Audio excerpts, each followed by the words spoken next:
My YouTube channel success point. अब देखिए lockdown चल रहा है तो मेरा कोशिश है कि जो क्लास 10th की मैथ है उसको मैं इस वीडियो के माध्यम से आप तक पहुंचाना चाहता हूं। इस वीडियो को जो है अधिक से अधिक शेयर कीजिएगा उन विद्यार्थियों के पास कि जो लॉकडाउन पे घर पे बैठे हुए हैं, स्कूल नहीं जा रहे हैं, तो अपना इस वीडियो में जो भी हमें सवाल सॉल्व करा रहा हूँ उसे देख के कॉपी कलम लेके बैठिए, उसे सॉल्व कीजिए। ठीक है, तो एनसीईआरटी बुक का जो है एक्सरसाइज 1.2 का क्वेश्चन नंबर 2 में सॉल्व कर रहा हूँ।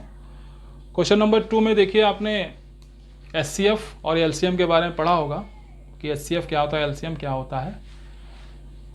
तो जैसे कि मान लीजिए मेरे पास दो नंबर हैं, मेरे पास नंबर है 24 और 10। इन दो नंबर से हम समझते हैं कि एलसीएफ और एलसीएम का क्या कॉन्सेप्ट, क्या हमें इसमें यूज करना है। ठीक, अब इन दोनों नंबर का अगर मैं अभाज्य गुणनखंड करता हूँ तो 2 को मैं 2 दूनी 4 होगा और 4 तिहाई 12 होगा और 12 दूना 24 होगा। ये तो होगा भाई 2 2 जा 4, 4 3 जा 12 और 12 2 जा 24। ठीक, इसके ये प्राइम फैक्टर हो गया, यानी अभाज्य गुणनखंड हो गया। उसी प्रकार अगर 10 का मैं करूँगा तो 2 × 5 होगा।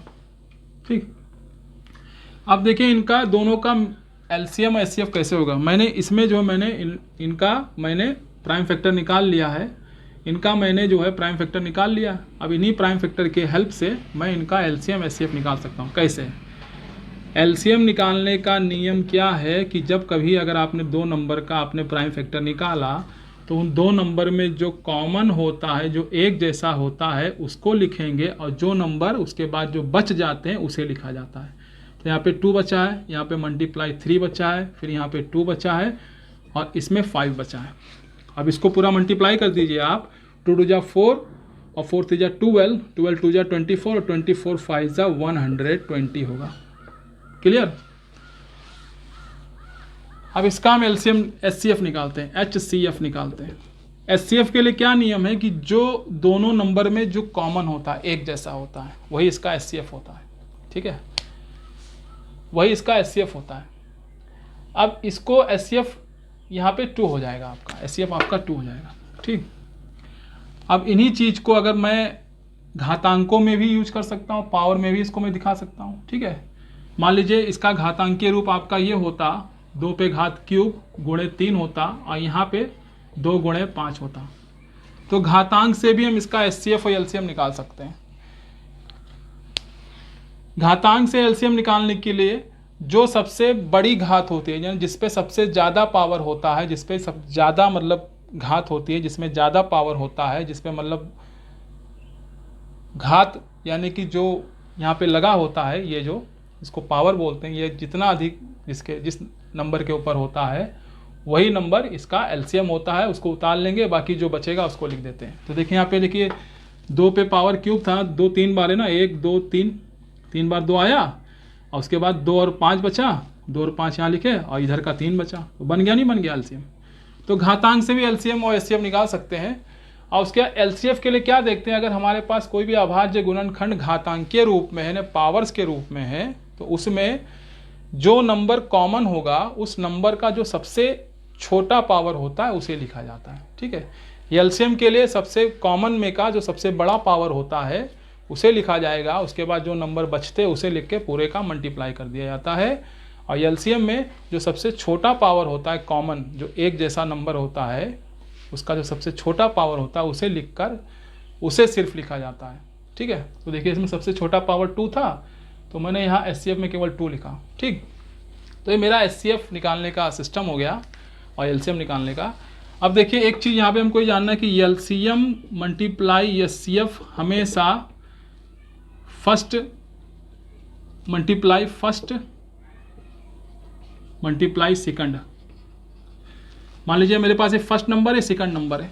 ठीक है, तो एलसीएम और एचसीएफ का मल्टीप्लाई करेंगे तो हमेशा इन दोनों का मल्टीपल, इन दोनों का प्रोडक्ट होता है, इन दोनों का गुणनफल होता है। कैसे? जैसे कि मेरे पास यहाँ पर एलसीएम क्या था, मेरे पास 120 था और एचसीएफ क्या था, 2 था। और फर्स्ट नंबर मेरे पास 24 था, सेकंड नंबर मेरे पास 10 था।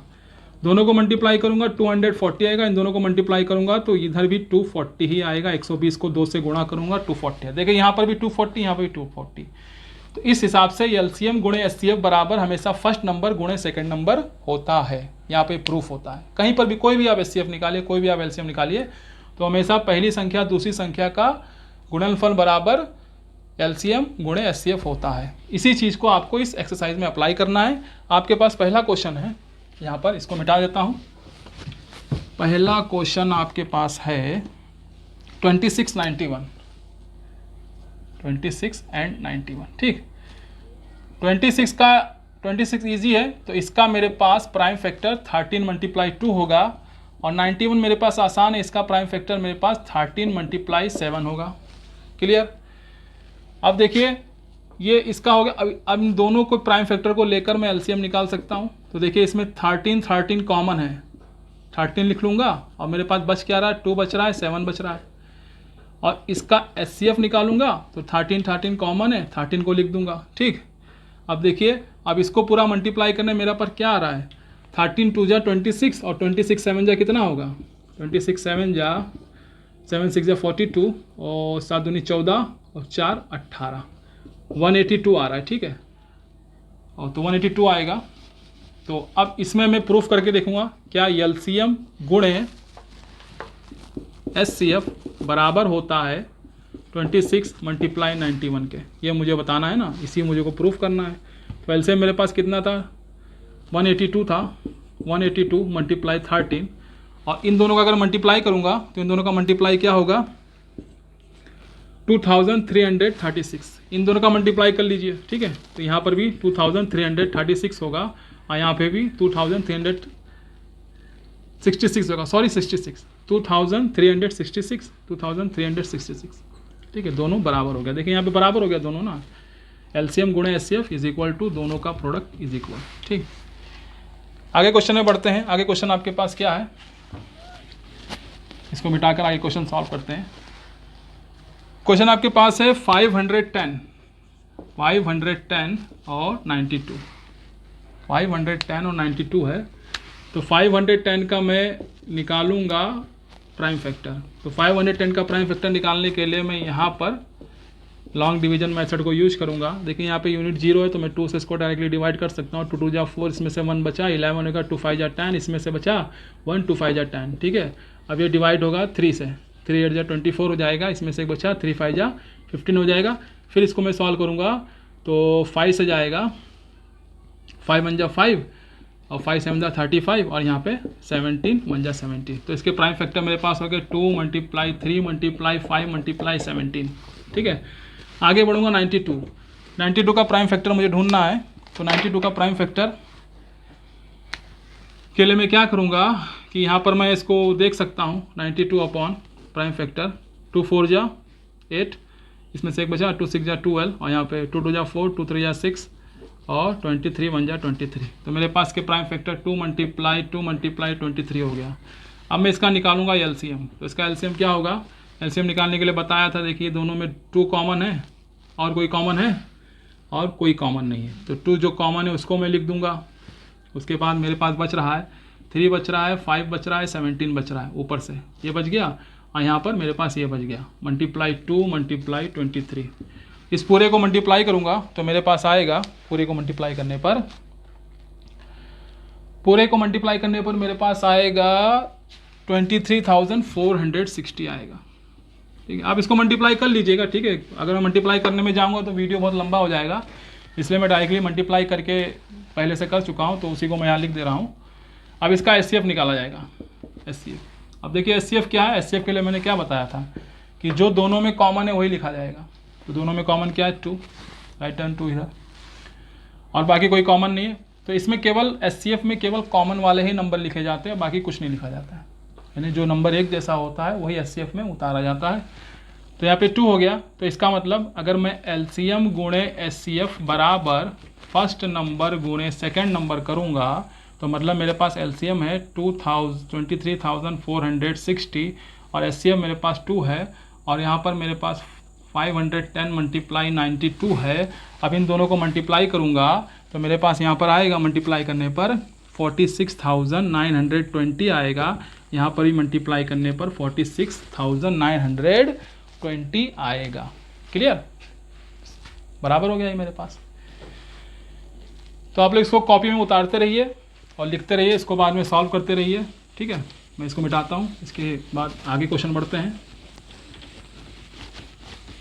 आप लोग जो है इसे सॉल्व करते रहिए, जितना आप लोग इसको सॉल्व करेंगे उतना आपका प्रैक्टिस होगा। उसके बाद क्वेश्चन आपके पास है 336 एंड 54, 336 और 54 है, राइट। मेरे पास ये क्वेश्चन है।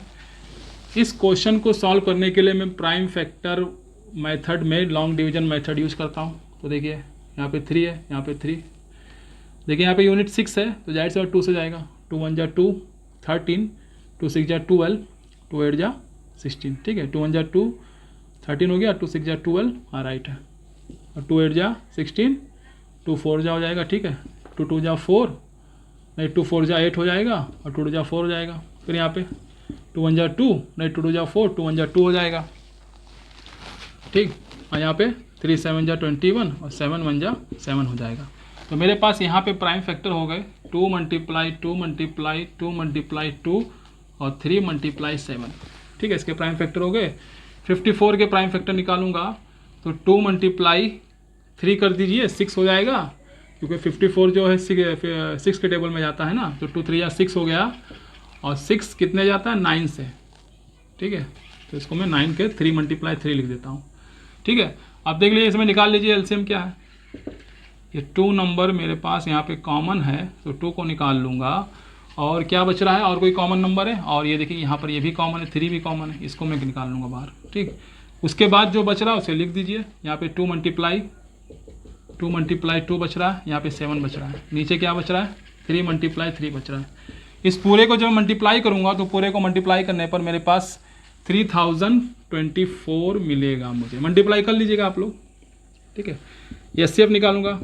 एचसीएफ के लिए क्या बताया था मैंने, जो केवल कॉमन है उसी को लिखा जाएगा। तो मेरे पास कॉमन यहाँ पे 2 है, यहाँ पे कॉमन मेरे पास 3 है, तो 2 3 आगे 6 बनेगा। नाउ हम इसको चेक करते हैं, क्या एलसीएम गुणे एचसीएफ बराबर फर्स्ट नंबर और सेकंड नंबर का मल्टीपल है कि नहीं है। तो एलसीएम मेरे पास 3024 था, और एचसीएफ मेरे पास 6 था, और फर्स्ट नंबर मेरे पास 336 था, उसके बाद 54 था। इसको आप गुणा कर लीजिए, देख लीजिए 6 चौक 24 का 4, हाथ आई 2, 6 दूनी 12, 2 14, और यहाँ पे 1 उतरा और 6 3 18, यानी 18,144 जो है इसका मल्टीपल होगा एलसीएम और एचसीएफ का।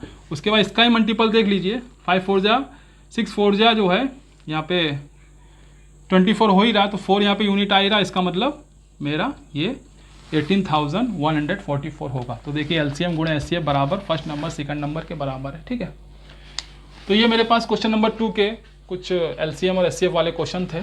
इस वीडियो को आप लोग बार बार देखिए। ये वीडियो अगर आपको अच्छा लगा है तो इसको अपने व्हाट्सएप ग्रुप में, या आपके जो भी मतलब क्लास 10th में स्टूडेंट पढ़ रहे हैं उनमें इस वीडियो को शेयर कीजिए, लाइक कीजिए, कमेंट कीजिए, और ताकि इसी तरह मैं और आगे वीडियो बनाता रहूं और मेरा प्रयास जारी रहे। जय हिंद, जय भारत।